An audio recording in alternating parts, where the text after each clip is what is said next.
ఎన్నికల వ్యూహం నాకు వదిలేయండి, నేను విహంగ వీక్షణం చేస్తానని పవన్ కళ్యాణ్ జన సైనికులకి బ్రెయిన్ వాష్ చేశారు. కానీ పవన్ చెప్పే మాటలకు జనసేన కేడర్ విసిగెత్తి జనసేన పార్టీకి కొందరు రాజీనామా చేస్తున్నారు. ఏపీలో త్వరలో జరగబోయే పార్లమెంటు, అసెంబ్లీ ఎన్నికల్లో టీడీపీ, జనసేన, బీజేపీ కూటమిగా పోటీ చేయడంపై క్లారిటీ వచ్చేసింది. కేంద్ర హోంమంత్రి అమిత్ షా, బీజేపీ జాతీయ అధ్యక్షులు జేపీ నడ్డాలతో టీడీపీ అధినేత చంద్రబాబు, జనసేన అధినేత పవన్ కళ్యాణ్ భేటీ అయ్యారు. పవన్ కళ్యాణ్ 3 ఎంపీ స్థానాలలో పోటీ చేస్తున్నామని ఇప్పటికే ప్రచారం జరుగుతుంది. టీడీపీ, జనసేన కూటమిలో బీజేపీ సైతం చేరడంతో ఒక ఎంపీ స్థానాన్ని త్యాగం చేసేందుకు పవన్ సిద్ధపడినట్లు తెలిసింది. పవన్ ఈసారి ఎన్నికల్లో ఎంపీగా, ఎమ్మెల్యేగా పోటీ చేస్తున్నారని ప్రచారం. అయితే పవన్ నిర్ణయాన్ని వ్యతిరేకిస్తూ కాపు నేతలు సంచలన నిర్ణయం తీసుకున్నారు. ఆంధ్రప్రదేశ్ కాపు జన చైతన్య వేదిక ఈరోజు పవన్ కళ్యాణ్ మరియు జనసేన పార్టీ విధానాలను ఉద్దేశిస్తూ విడుదల చేసిన బహిరంగ లేఖలో వాస్తవికతను నర్మగర్మగా తెలియజేసింది. కాపులు ఏ విషయంలో పవన్ కళ్యాణ్ని అభిమానిస్తూ ఉన్నారు, ఎందుకు దూరమయ్యే పరిస్థితులు సంభవిస్తున్నాయనే విషయాన్ని నేరుగా పవన్ కళ్యాణ్కు తేటతెల్లం చేసింది. సాధారణ బహిరంగ లేఖలను మించి వాస్తవికతను మరింత దగ్గరగా ఉన్న ఈ లేఖ సారాంశం పలువురి మెదళ్లలో నిప్పులాంటి ఆలోచనను రగిలిస్తుంది.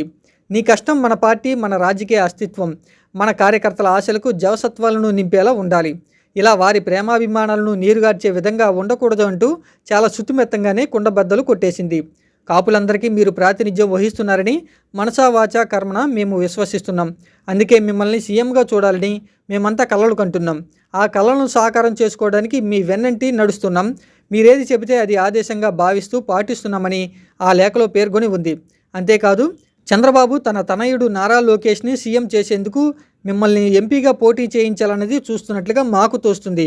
అదే నిజమైతే మీ అంతటి అమాయక చక్రవర్తి ఎవరూ ఉండరని కాపు నేతలు తమ లేఖలో పేర్కొన్నారు. అంటే ఇక్కడ అసలైన లాజిక్ ఏంటంటే, అసెంబ్లీలో అడుగు పెడతానన్న పవన్ ఆశ తీరదని అంటున్నారు కొందరు రాజకీయ విశ్లేషకులు.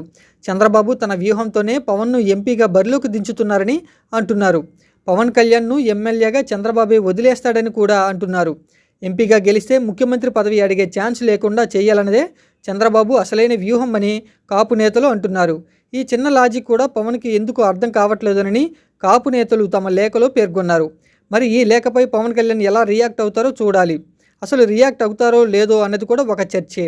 ఎందుకంటే హరిరామ జోగయ్య లేఖకు బదులుగా నాకు ఎవరు ఉచిత సలహాలు ఇవ్వక్కర్లేదని బహిరంగ సమావేశంలోనే చెప్పారు పవన్. మరి కాపులు రాసిన ఈ లేఖను ఆయన ఎంతవరకు రియాక్ట్ అవుతారో అన్నది చూడాలి.